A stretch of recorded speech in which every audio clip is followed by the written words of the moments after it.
Okay, now let's learn about cubic direction indices. So I have three different directions shown here. We're going to go through this process for each of them. And what we're going to do is we're going to write out the cubic directions. So that's simply saying, I would have something like this in the end, like 1, 2, 4, or And this is telling me what direction I am pointing.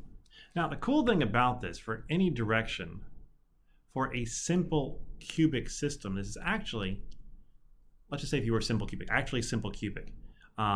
Whatever you get, 1, 2, 0, whatever your direction turns out to be, that is the number of steps you have to go to hit another atom in that particular direction.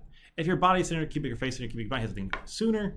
You'll definitely hit one if you go that number of steps for any of them. So let's try it out and see how you do this. So right here, I have my first one. And for all of these, don't let it overwhelm you or seem kind of crazy. It's a very simple process. All you're asking is how many steps is it taking, and a step is just a single unit cell length side. How many steps is it taking in each direction? So in this case, it's taking 1/2 step in the x direction. You can see that it went half a step this way. It's taking 1 step full in the y direction, and it's taking 0 steps in the z direction. All those are positive, so I don't have any negative signs here. Now, with all of our unit cell directions, you cannot ever have a fraction. So to make sure you don't have a fraction, you multiply everything by 2 in this case to get it all to nice whole numbers. So I multiply everything by 2, and I get 1, 2, 0. That is my unit cell direction for this first one. Now let's move on to the second one. I will say this, for book problems, the hardest part with most of these is just visualization and seeing what's going on. Some of these are simple, but others are not so much. Okay, so let's look at this guy. Now we can see by this arrow is it seems like it touches this side, and it looks like it's perfectly in the ZY plane. Since it's in the ZY plane, that means it doesn't go anywhere in the X direction. My eraser's not working like I wanted to. So it does 0 steps in the X. How about in the Y? Well, you can see this little dotted line right there. And so it takes a 1/2 step in the Y. And then finally it takes 1 whole step in the Z. Same as last time, we can't have any fractions, so we multiply by 2.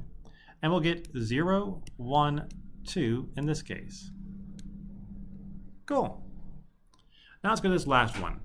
Now this is probably one of the hardest ones I have showing you right now.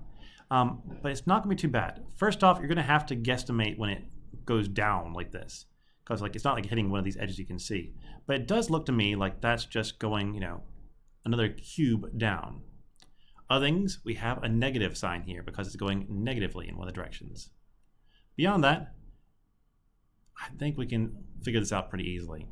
So first, the x and the y. Now, while looking at it this way, it's kind of difficult. If I look at it directly from above, so this is the positive x direction now, and this is still the positive y. What I would get is I would see an arrow that looks like this. I can tell that because it's directly underneath this corner. So that shows me that it takes 1 step in the x and 1 step in the y. So I'd have 1 and 1 there. And then it went down 1 step in the z. So that's -1 right there. So I don't have to worry because none of these are fractions. As a note, if you get a negative sign, typically you'd write that with a bar over it.